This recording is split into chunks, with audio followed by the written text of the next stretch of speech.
Eu vou ler. Então, a internauta disse, ou a espectadora adventista disse, que Ellen White nunca falou que a obra da expiação não tinha terminado na cruz. Porque é óbvio, Tetelestai, João 19:30, deixa claro, pela boca do próprio Cristo, que a obra foi terminada na cruz. Não tem mais nada para ser feito. Mas aí diz assim, Ellen G. White, na página 420, deste grande conflito. Nosso sumo sacerdote entrou no lugar santíssimo para efetuar a última parte de sua obra solene, purificar o santuário. E aqui purificar o santuário era para salvar ou redimir a humanidade. Aí ela continua na página 21. Mas antes que isso possa cumprir, deve haver um exame dos livros de registros para determinar quem, pelo arrependimento dos pecados e fé em Cristo, tem o direito aos benefícios de sua expiação. Então nós estamos ou não estamos falando de expiação aqui? Estamos. Ela continua. Entrou ele, não no lugar santíssimo do santuário celeste, a fim de levar a efeito a obra final da expiação, no caso aqui é o Santíssimo, preparatória à sua vinda. Então, ele, para voltar, precisa terminar a efeito o quê? A sua obra de expiação, ou a parte final da sua obra de expiação.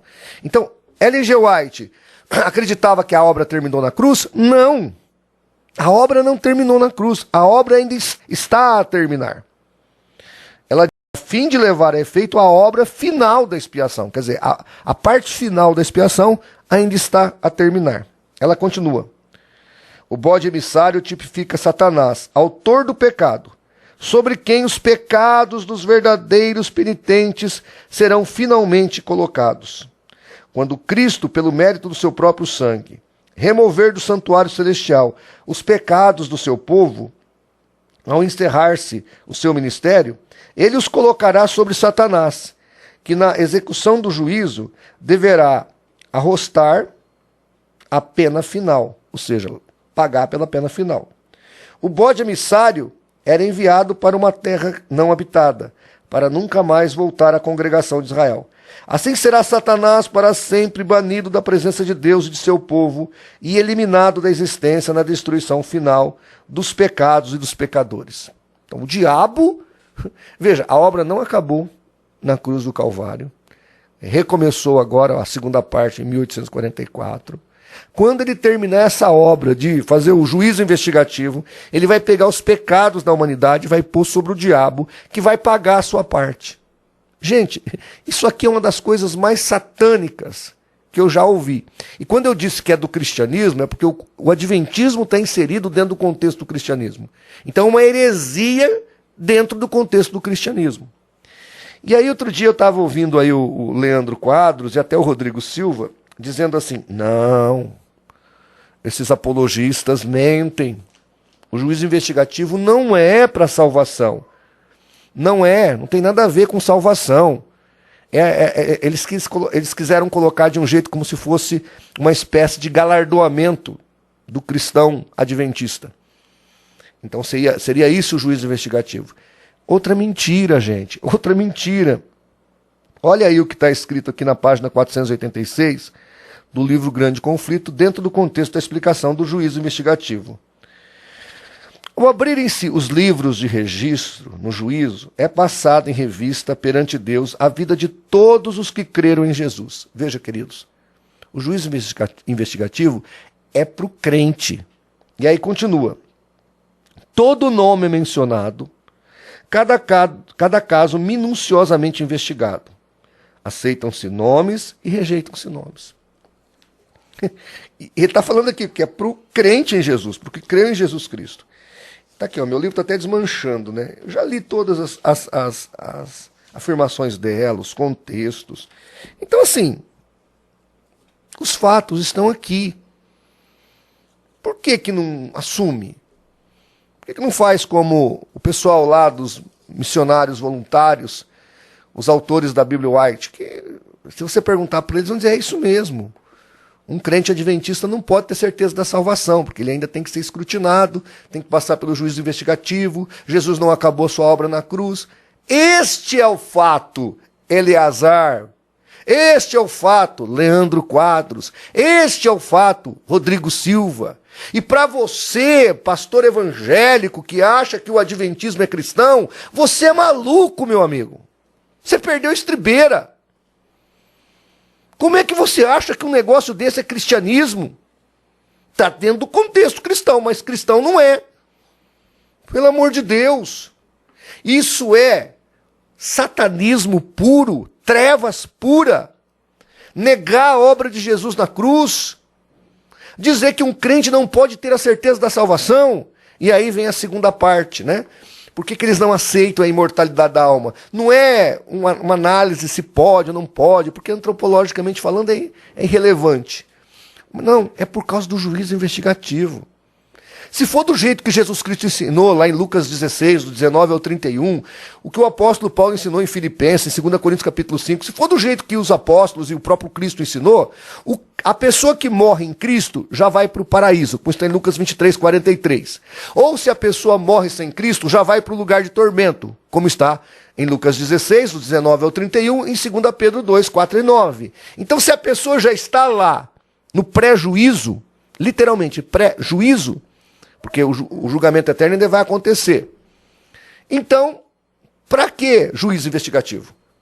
Ai, pastor, mas como é que alguém já está sofrendo no inferno antes do julgamento eterno? É simples, querido. Simples. O apóstolo Pedro fala isso lá em 2 Pedro, mas eu vou te explicar. É como alguém que foi pego cometendo um delito, pego com a mão na massa, como diz o outro. Ele é levado para o centro de detenção provisória. Ele fica ali até o dia do julgamento. No julgamento ele recebe a dosimetria e o peso da sua pena. Se ele vai ficar em segurança máxima, se não vai, semiaberto, e aí vai para a cadeia. No mundo espiritual acontece algo mais ou menos assim. Tá? O cara está, a alma dele no lugar de tormentos, o perdido, aguardando a ressurreição final. Do jeito que a alma do salvo está no paraíso, aguardando a ressurreição para o galardoamento, o perdido está aguardando a ressurreição para ir para o Guiena, porque o Guiena é o verdadeiro inferno, que ainda vai ser inaugurado, e ali ele vai receber a dosimetria. A dosimetria não tem a ver com o tempo, tem a ver com a força da pena. Uns vão ser com mais açoites, outros com menos açoites, mas todos sofrerão eternamente no Guiena. Então é isso que a palavra de Deus ensina. Ai, pastor, mas foi condenado antes da hora. Não. Em 1 João capítulo 3, depois do verso 16, que é o verso sublime do Evangelho, você continua lendo 17 e 18, lá fala que os que não creram em Cristo já estão condenados. Quando o trono branco foi instaurado, é apenas para galardoamento do ímpio, que é o inverso do galardoamento do cristão. É só para ver o tanto que ele vai sofrer no inferno, mas ele já está condenado. Não tem ali uma segunda chance no trono branco. Não tem advogado ali. Jesus não vai ser mais advogado. Jesus é advogado hoje, ali ele é juiz. Então, queridos, estes são os fatos. Agora, o cara quer tapar o sol com a peneira, né? Quer esconder os fatos, quer ser amigo dos adventistas porque eles são bilionários ou trilionários. Eu tenho documentos aqui, em 2007, a Igreja Adventista arrecadou mais dinheiro que a Microsoft e a Petrobras. Quando ainda a Petrobras valia a pena. Hoje não vale mais nada. Mas quando valia a pena, quando era uma das maiores petrolíferas do mundo. Vocês estão entendendo o que é o Adventismo? Ah, o Papa é a besta do Apocalipse. Ninguém duvida que a Igreja Católica é uma instituição apodrecida. Ninguém duvida disso. Mas o Papa lá, o Todo-Poderoso, segundo o Adventismo, não tem satélite no espaço. Os adventistas têm. O Papa não tem 60 mil empresas. Os adventistas têm.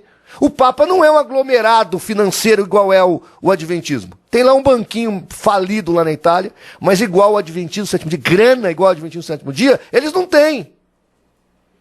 Então, peraí. E sem contar que no mundo não é 1% do que é o catolicismo. E o catolicismo romano não tem o dinheiro que os adventistas têm. Tá certo? Então nós estamos lidando contra uma seita que tem poder para comprar bocas. tem poder para comprar bocas, tem poder para calar bocas. Nós não estamos lutando contra qualquer seita. Não é qualquer seita, gente. É uma seita luciférica, poderosa, bilionária, riquíssima. Você acha que é de graça? Ah, o Rodrigo, toda semana tem um adventista no programa lá do Coquinho. Ah, vai lá no Coquinho. E você acha que aquilo lá é porque ele é apaixonado pelos adventistas? Não, é grana. Nós estamos falando de uma seita bilionária, trilionária. É grana. Tá certo? Dá lucro chegar perto dos adventistas. É isso. E o falso profeta, se você analisar na Bíblia, ele gosta de dinheiro, poder e dinheiro. São loucos pelo poder e pelo dinheiro. Fique atento, querido. Abra seus olhos. Deixe o Espírito Santo te iluminar. Vamos lá.